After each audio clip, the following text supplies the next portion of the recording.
സംഖ്യാപുസ്തകം അധ്യായം 16. എന്നാൽ ലേവിയുടെ മകനായ കെഹാത്തിന്റെ മകനായ ഇസ്ഹാറിന്റെ മകൻ കോരഹ്, രൂബേൻ ഗോത്രത്തിൽ ഏലിയാബിന്റെ പുത്രന്മാരായ ദാദാൻ, അബീരാം, പേലത്തിന്റെ മകനായ ഓൻ എന്നിവർ ഇസ്രായേൽ മക്കളിൽ സഭാപ്രധാനികളും സംഘസദസ്യന്മാരും പ്രമാണികളുമായ 250 പുരുഷന്മാരെ കൂട്ടി മോശയോട് മത്സരിച്ചു. അവൻ മോശയ്ക്കും അഹരോനും വിരോധമായി കൂട്ടം കൂടി അവരോട്, മതി മതി, സഭ ഒട്ടൊഴിയാതെ എല്ലാവരും വിശുദ്ധരാകുന്നു, യഹോവ അവരുടെ മധ്യേ ഉണ്ട്. പിന്നെ നിങ്ങൾ യഹോവയുടെ സഭയ്ക്ക് മീതെ നിങ്ങളെ തന്നെ ഉയർത്തുന്നത് എന്ത് എന്ന് പറഞ്ഞു. ഇത് കേട്ടപ്പോൾ മോശ കവിണ്ണു വീണു. അവൻ കോരഹിനോടും അവന്റെ എല്ലാ കൂട്ടരോടും പറഞ്ഞത്, നാളെ രാവിലെ യഹോവ തനിക്കുള്ളവൻ ആരെന്നും തന്നോടടുപ്പാൻ തക്കവണ്ണം വിശുദ്ധനാരെന്നും കാണിക്കും. താൻ തിരഞ്ഞെടുക്കുന്നവനെ തന്നോട് അടുക്കുമാറാക്കും. കോരഹും അവന്റെ എല്ലാ കൂട്ടവുമായുള്ളോരെ, നിങ്ങൾ ഇത് ചെയ്യുവീൻ. ധൂപകലശമെടുത്ത് നാളെ യഹോവയുടെ സന്നിധിയിൽ അതിൽ തീയിട്ട് ധൂപവർഗം ഇടുവീൻ. യഹോവ തിരഞ്ഞെടുക്കുന്നവൻ തന്നെ വിശുദ്ധൻ. ലേവി പുത്രന്മാരെ, മതി മതി. പിന്നെ മോശ കോരഹനോട് പറഞ്ഞത്, ലേവി പുത്രന്മാരെ കേൾപ്പീൻ.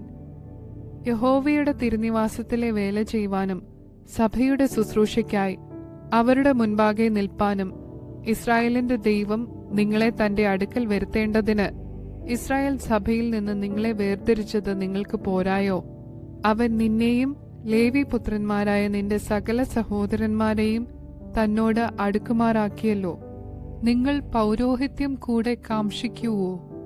ഇത് ഹേതുവായിട്ട് നീയും നിന്റെ കൂട്ടക്കാരൊക്കെയും യഹോവയ്ക്ക് വിരോധമായി കൂട്ടം കൂടിയിരിക്കുന്നു. നിങ്ങൾ അഹരോന്റെ നേരെ പിറുപിറുപ്പാൻ തക്കവണ്ണം അവൻ എന്തുമാത്രമുള്ളൂ? പിന്നെ മോശ ഏലിയാബിന്റെ പുത്രന്മാരായ ദാദാനെയും അബീരാമിനെയും വിളിപ്പാൻ ആളയച്ചു.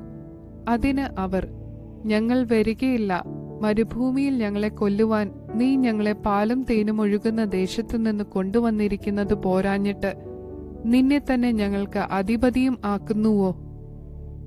അത്രയുമല്ല, നീ ഞങ്ങളെ പാലും തേനും ഒഴുകുന്ന ദേശത്തേക്ക് കൊണ്ടുവരികയോ നിലങ്ങളും മുന്തിരിത്തോട്ടങ്ങളും അവകാശമായി തരികയോ ചെയ്തിട്ടില്ല. നീ ഇവരുടെ കണ്ണ് ചുഴന്നു കളയുമോ? ഞങ്ങൾ വരികയില്ല എന്ന് പറഞ്ഞു. അപ്പോൾ മോശ ഏറ്റവും കോപിച്ചു.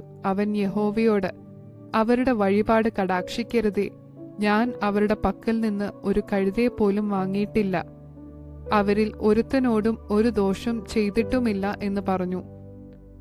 മോശ കോരഹിനോട്, നീയും നിന്റെ എല്ലാ കൂട്ടവും നാളെ യഹോവയുടെ സന്നിധിയിൽ വരേണം, നീയും അവരും അഹരോനും കൂടെ തന്നെ. നിങ്ങൾ ഓരോരുത്തൻ താന്താന്റെ ധൂപകലശമെടുത്ത് അവയിൽ ധൂപവർഗമിട്ട് ഓരോരുത്തൻ ഓരോ ധൂപകലശമായി 250 കലശവും യഹോവയുടെ സന്നിധിയിൽ കൊണ്ടുവരുവീൻ. നീയും അഹരോനും കൂടെ താന്താന്റെ ധൂപകലശവുമായി വരേണം എന്ന് പറഞ്ഞു. അങ്ങനെ അവർ ഓരോരുത്തൻ താന്താന്റെ ധൂപകലശമെടുത്ത് തീയിട്ട് അതിൽ ധൂപവർഗവും ഇട്ട് മോശയും അഹരോനുമായി സമാഗമന കൂടാരത്തിന്റെ വാതിൽക്കൽ നിന്നു. കോരഹ് അവർക്ക് വിരോധമായി സർവ്വസഭയെയും സമാഗമന കൂടാരത്തിന്റെ വാതിൽക്കൽ കൂട്ടിവരുത്തി. അപ്പോൾ യഹോവയുടെ തേജസ് സർവ്വസഭയ്ക്കും പ്രത്യക്ഷമായി. യഹോവ മോശയോടും അഹരോനോടും, ഈ സഭയുടെ മധ്യേ നിന്ന് മാറിപ്പോകുവീൻ, ഞാൻ അവരെ ക്ഷണത്തിൽ സംഹരിക്കും എന്ന് കൽപ്പിച്ചു. അപ്പോൾ അവർ കവിണ്ണു വീണു. സകല ജനത്തിന്റെയും ആത്മാക്കൾക്ക് ഉടയവനാകുന്ന ദൈവമേ, ഒരു മനുഷ്യൻ പാപം ചെയ്തതിന് നീ സർവ്വസഭയോടും കോപിക്കുമോ എന്ന് പറഞ്ഞു. അതിന് യഹോവ മോശയോട്, കോരഹ്, ദാദാൻ, അബീരാം എന്നിവരുടെ വാസസ്ഥലത്തിന്റെ ചുറ്റിലും നിന്ന് മാറിക്കൊള്ളുവീൻ എന്ന് സഭയോട് പറക എന്ന് കൽപ്പിച്ചു. മോശ എഴുന്നേറ്റ് ദാദാന്റെയും അബീരാമിന്റെയും അടുക്കൽ ചെന്നു. ഇസ്രായേൽ മൂപ്പന്മാരും അവന്റെ പിന്നാലെ ചെന്നു. അവൻ സഭയോട്, ഈ ദുഷ്ട മനുഷ്യരുടെ സകല പാപങ്ങളാലും നിങ്ങൾ സംഹരിക്കപ്പെടാതിരിക്കേണ്ടതിന് അവരുടെ കൂടാരങ്ങളുടെ അടുക്കൽ നിന്ന് മാറിപ്പോകുവീൻ, അവർക്കുള്ള യാതൊന്നിനെയും തുടരുത് എന്ന് പറഞ്ഞു. അങ്ങനെ അവർ കോരഹ്, ദാദാൻ, അബീരാം എന്നവരുടെ വാസസ്ഥലത്തിന്റെ ചുറ്റിലും നിന്ന് മാറിപ്പോയി. എന്നാൽ ദാഥാനും അബീരാമും പുറത്തു വന്നു. അവരും അവരുടെ ഭാര്യമാരും പുത്രന്മാരും കുഞ്ഞുങ്ങളും താന്താങ്ങളുടെ കൂടാരവാതിൽക്കൽ നിന്നു. അപ്പോൾ മോശെ പറഞ്ഞത്, ഈ സകല പ്രവർത്തികളും ചെയ്യേണ്ടതിന് യഹോവ എന്നെ അയച്ചു. ഞാൻ സ്വമേധയായി ഒന്നും ചെയ്തിട്ടില്ല എന്ന് നിങ്ങൾ ഇതിനാൽ അറിയും. സകല മനുഷ്യരും മരിക്കുന്നതുപോലെ ഇവർ മരിക്കുകയോ സകല മനുഷ്യർക്കും ഭവിക്കുന്നതുപോലെ ഇവർക്ക് ഭവിക്കുകയോ ചെയ്താൽ യഹോവ എന്നെ അയച്ചിട്ടില്ല. എന്നാൽ യഹോവ ഒരു അപൂർവ കാര്യം പ്രവർത്തിക്കുകയും ഭൂമി വായ് പിളർന്ന് അവരെയും അവർക്കുള്ള സകലത്തെയും വിഴുങ്ങിക്കളയുകയും അവർ ജീവനോട് പാതാളത്തിലേക്ക് ഇറങ്ങുകയും ചെയ്താൽ അവർ യഹോവയെ നിരസിച്ചു എന്ന് നിങ്ങൾ അറിയും. അവൻ ഈ വാക്കുകളെല്ലാം പറഞ്ഞു തീർന്നപ്പോൾ അവരുടെ കീഴെ ഭൂമി പിളർന്നു. ഭൂമി വായ് തുറന്നു അവരെയും അവരുടെ കുടുംബങ്ങളെയും കോരഹിനോട് ചേർന്നിട്ടുള്ള എല്ലാവരെയും അവരുടെ സർവ്വസമ്പത്തിനെയും വിഴുങ്ങിക്കളഞ്ഞു. അവരും അവരോട് ചേർന്നിട്ടുള്ള എല്ലാവരും ജീവനോടെ പാതാളത്തിലേക്ക് ഇറങ്ങി. ഭൂമി അവരുടെ മേൽ അടയുകയും അവർ സഭയുടെ ഇടയിൽ നിന്ന് നശിക്കുകയും ചെയ്തു. അവരുടെ ചുറ്റും ഇരുന്ന ഇസ്രായേല്യർ ഒക്കെയും അവരുടെ നിലവിളി കേട്ടു. ഭൂമി നമ്മെയും വിഴുങ്ങിക്കളയരുതേ എന്ന് പറഞ്ഞു ഓടിപ്പോയി. അപ്പോൾ യഹോവയെങ്കിൽ നിന്ന് തീ പുറപ്പെട്ട് ധൂപം കാട്ടിയ 250 പേരെയും ദഹിപ്പിച്ചു. യഹോവ മോശയോട് അരുളി ചെയ്തത്, പുരോഹിതനായ അഹരോന്റെ മകൻ എലയാസറിനോട് അവൻ എരിതീയുടെ ഇടയിൽ നിന്ന് ധൂപകലശങ്ങൾ എടുപ്പാൻ പറക. അവ വിശുദ്ധമാകുന്നു. തീ അങ്ങോട്ട് തട്ടിക്കളയുകയും ചെയ്യുക. പാപം ചെയ്ത് തങ്ങൾക്ക് ജീവനാശം വരുത്തിയ ഇവരുടെ ധൂപകലശങ്ങൾ യാഗപീഠം പൊതുവാൻ അടിച്ചു തകിടാക്കണം. അത് യഹോവയുടെ സന്നിധിയിൽ കൊണ്ടുവന്നതിനാൽ വിശുദ്ധമാകുന്നു. ഇസ്രായേൽ മക്കൾക്ക് അത് ഒരടയാളമായിരിക്കട്ടെ.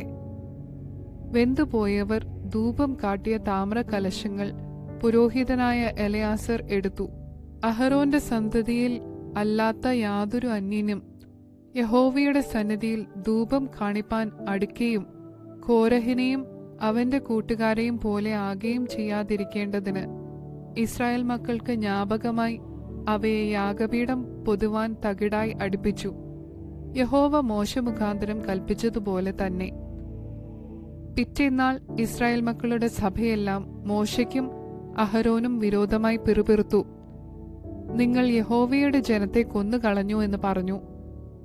ഇങ്ങനെ മോശയ്ക്കും അഹരോനും വിരോധമായി സഭ കൂടിയപ്പോൾ അവർ സമാഗമന കൂടാരത്തിന്റെ നേരെ നോക്കി. മേഘം അതിനെ മൂടി യഹോവയുടെ തേജസ്സും പ്രത്യക്ഷമായിരിക്കുന്നത് കണ്ടു. അപ്പോൾ മോശയും അഹരോനും സമാഗമന കൂടാരത്തിന്റെ മുൻപിൽ ചെന്നു. യഹോവ മോശയോട്, ഈ സഭയുടെ മധ്യേ നിന്ന് മാറിപ്പോകുവീൻ, ഞാൻ അവരെ ക്ഷണത്തിൽ സംഹരിക്കും എന്നരുളി ചെയ്തു. അപ്പോൾ അവർ കവിണ്ണു വീണു. മോശ അഹരോനോട്, നീ ധൂപകലശമെടുത്ത് അതിൽ യാഗപീഠത്തിലെ തീ ഇട്ട് ധൂപവർഗവും ഇട്ട് വേഗത്തിൽ സഭയുടെ മധ്യേ ചെന്ന് അവർക്ക് വേണ്ടി പ്രായശ്ചിത്തം കഴിക്ക. യഹോവയുടെ സന്നിധിയിൽ നിന്ന് ക്രോധം പുറപ്പെട്ട് ബാധ തുടങ്ങിയിരിക്കുന്നു എന്ന് പറഞ്ഞു. മോശ കൽപ്പിച്ചതുപോലെ അഹരോൻ കലശമെടുത്ത് സഭയുടെ നടുവിലേക്ക് ഓടി ബാധ ജനത്തിന്റെ ഇടയിൽ തുടങ്ങിയിരിക്കുന്നത് കണ്ടു.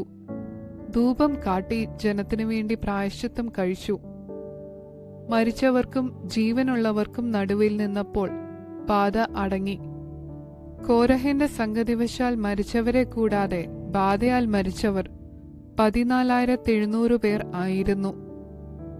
പിന്നെ അഹരോൻ സമാഗമന കൂടാരത്തിന്റെ വാതിൽക്കൽ മോശയുടെ അടുക്കൽ മടങ്ങി വന്നു. അങ്ങനെ ബാധ നിന്നുപോയി.